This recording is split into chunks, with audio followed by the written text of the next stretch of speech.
Agradezco a los organizadores del segundo encuentro de educación sobre organización de la información, retos y oportunidades en la enseñanza y aprendizaje del RDA Toolkit.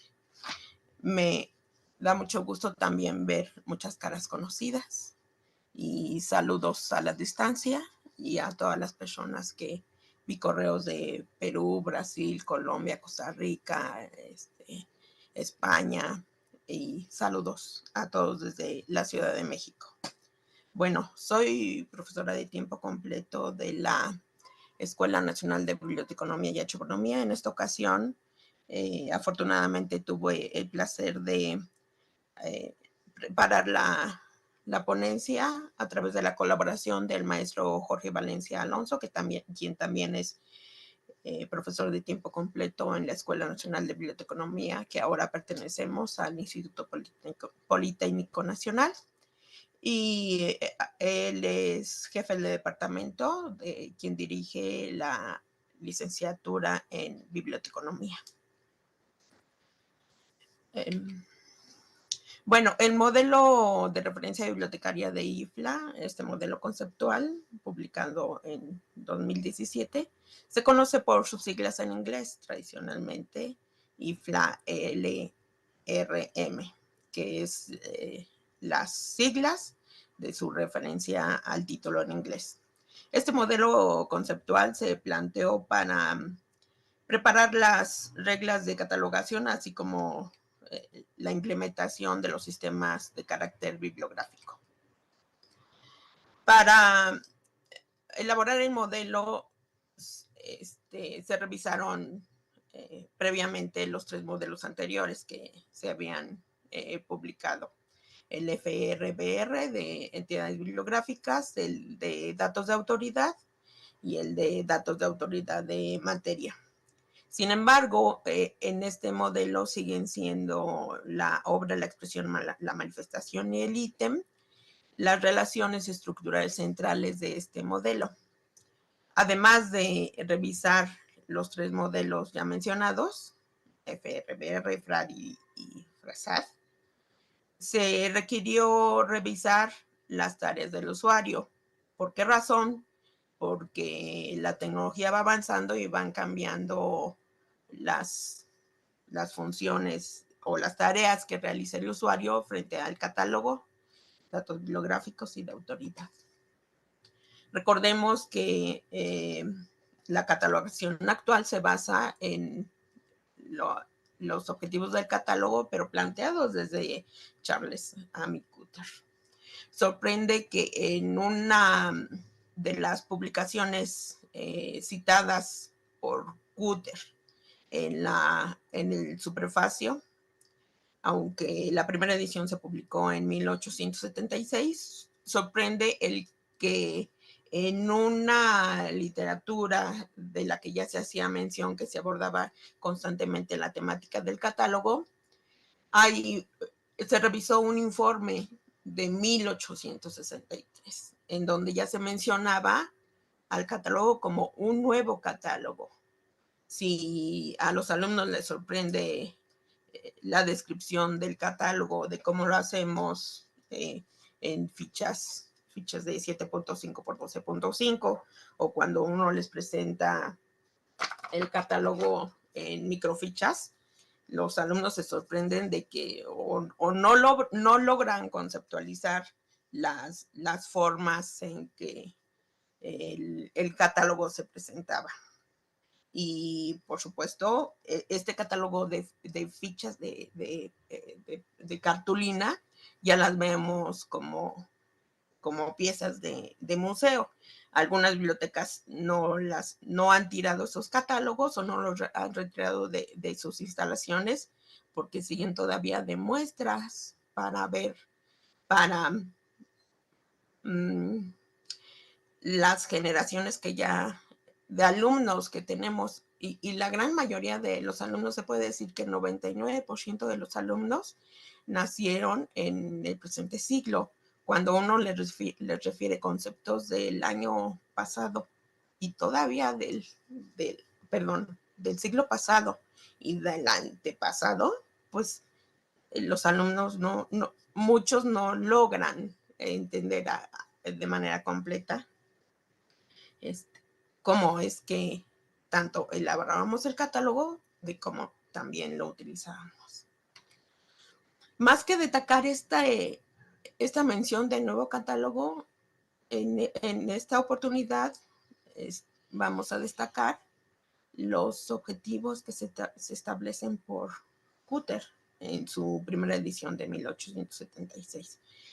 Estos principios después fueron revisados en los requisitos funcionales para los registros bibliográficos.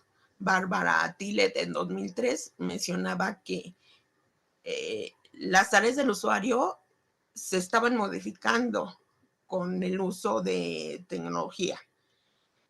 Bárbara Tillet en 2003 mencionaba como las tareas principales, que después vemos que estas tareas ya se agregaron al nuevo modelo.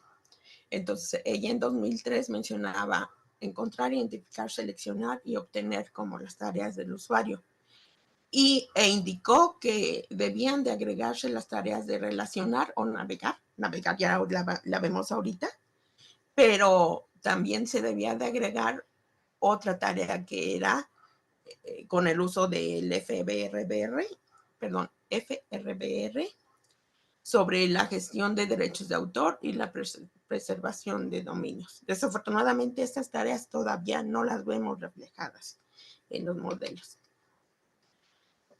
Entonces, con el uso de la tecnología, sobre todo con la web semántica y pues ahora también la tecnología de inteligencia artificial, las tareas del usuario están cambiando y los usuarios ya no revisan información a través de bases de acceso local en un disco compacto o computadoras sin conectarse a la red.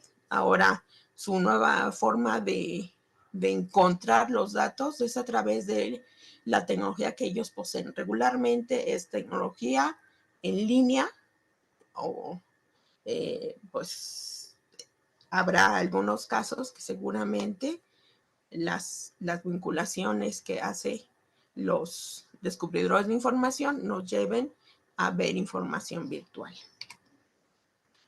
En el modelo IFLA LRM, las tareas genéricas, entonces, como mencionaba yo, ahora son encontrar, identificar, seleccionar, obtener y explorar. ¿Qué debemos hacer en las asignaturas que forman parte de las licenciaturas que se imparten en biblioteconomía y ciencias de la información? Bueno, en la Escuela Nacional de Biblioteconomía y Archivonomía, profesores que compartimos asignaturas de aprendizaje o que compartimos actividades de líneas de formación de organización de la información y de servicios, vemos a las actividades en las actividades que el alumno no solamente debe tomar su papel como alumno, sino verse desde la perspectiva de un usuario o un investigador especializado. También como futuro bibliotecario, quien describe los metadatos. Y además de bibliotecario, a cargo de la descripción de materiales documentales o de los diferentes recursos, debe de asumir una posición de un bibliotecario a cargo de las funciones de dirección, ya sea de coordinaciones, jefaturas y de secciones dedicadas a la descripción y recuperación de la información. Entonces, cuando el alumno se percibe como un usuario investigador, ¿cómo se plantean estas actividades académicas? Pues el alumno debe de identificar las dificultades que enfrenta el propio usuario frente a la búsqueda de información y de su recuperación. Entender cómo se llevan a cabo estas tareas, pero también llevarlas a cabo. para obtener los recursos a través de los catálogos y descubridores de información. Y comprender las necesidades frente a la búsqueda de recursos que el usuario conoce y también de los que no conoce, porque recordemos que Kutter mencionaba sobre 3 principales formas de recuperar información. Por un autor conocido, un tema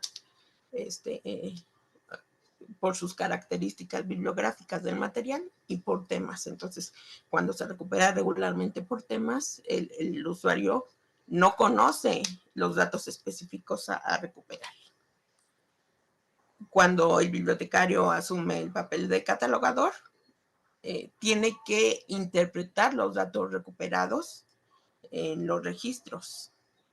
Es decir, no solamente verlo desde la función que ofrece la plataforma, en donde se reflejan los resultados de búsqueda para el usuario normal, sino debe de analizar los datos en el registro MARC o algunos descubridores de información ya dan las opciones de ver los datos en MARC XML, RDF o incluso a través de otros esquemas de metadatos, Dublin Core o EAD, y el alumno debe de interpretar y ver qué problemáticas presentan esos registros y tratar de proyectar políticas para establecer guías de descripción de materiales no contenidos en las bases de datos. Y propiamente como alumno debe de entregar sus portafolios de evidencia para que el docente pueda evaluarlos, pero no solamente a través de la descripción de algún recurso en específico, sino nosotros hemos estado priorizando que el alumno demuestre mayor experiencia en la lectura de los datos identificados y que esos datos identificados los pueda vincular con cada una de las unidades de aprendizaje. Un ejemplo de las actividades de aprendizaje que se pueden llegar a elaborar en las materias se presenta en pantalla. Esta actividad de aprendizaje se ha estado utilizando en la nueva unidad de aprendizaje, en el nuevo programa que se autorizó en 2019, porque tenemos un nuevo programa de la licenciatura.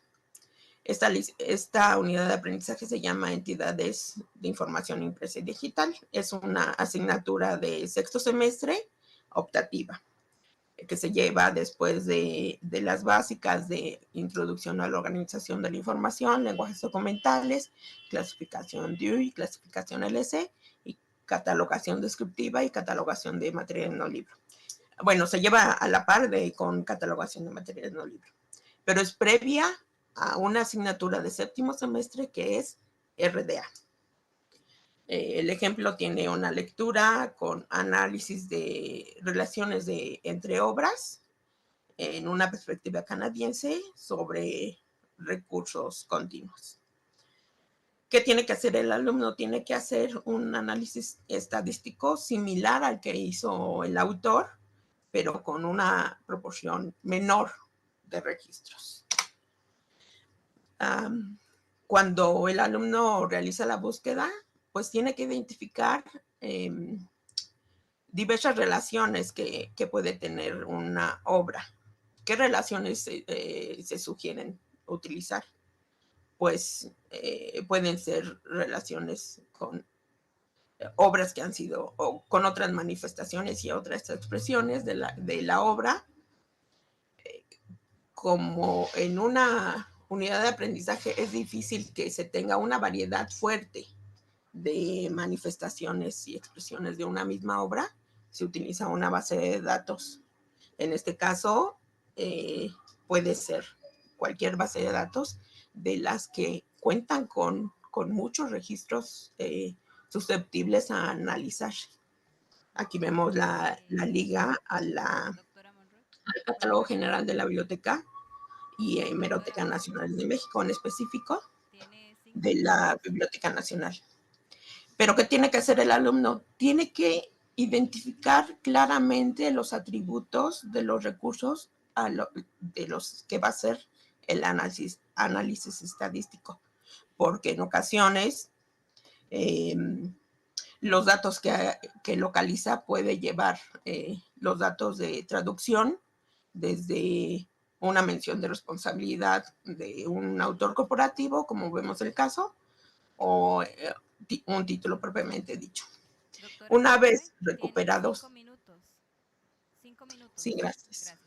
Una vez, una vez recuperados los registros, pues el alumno tiene que visualizar la información, decía yo, como usuario, desde la vista del usuario, pero también como catalogador especializado. Entonces, debe de identificar la norma en la cual está elaborado el registro en su etiqueta 040 y eh,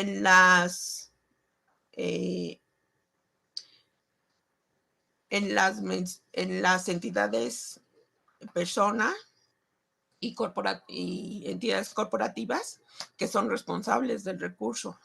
Entonces debe de revisar desde la etiqueta 245, las 700 por supuesto, las notas y la descripción física para ir formando su base de datos. Con esos datos obtenidos, que en el ejemplo que vimos fue una búsqueda de recursos entre 2000 a 2025, que las traducciones pueden ser infinitas en esta base de datos, por ejemplo. Esta base de datos presenta más de 3,000 registros sobre traducciones, pero también puede hacer otras búsquedas como material ilustrado para niños, textos comentados, selecciones, críticas, suplementos, adaptaciones. Y entonces todos estos datos deben entregarlos al docente, pero después de hacer las funciones de encontrar, identificar, debe de seleccionar los recursos y obtener solamente los necesarios de acuerdo a las instrucciones del docente. Otros ejemplos que también pueden utilizarse como parte de las actividades de aprendizaje son las películas basadas en libros. En este caso vemos un registro de la biblioteca del CENART, que pertenece a INBA, me parece. Se me fue ahorita el nombre, no recuerdo. Pero, pues, no solamente leer Registration Mark, sino recuperar las diversas versiones publicadas de la obra, o, perdón, diversas manifestaciones de una obra. Y un recurso sumamente utilizado también es el catálogo de autoridades de VIAP, que permite el acceso a los catálogos de todo el mundo, los catálogos de las bibliotecas nacionales de todo el mundo. Entonces, el alumno puede visualizar las distintas expresiones eh, eh, que se han utilizado para una autoridad de autor. En pantalla aparecen las referencias, por si quieren tomar captura de pantalla de los recursos citados en esta presentación. Y agradecemos su atención, tanto el maestro Jorge Valencia Alonso, que habló a su nombre, y su servidora Adriana Monroy Muñoz. Gracias.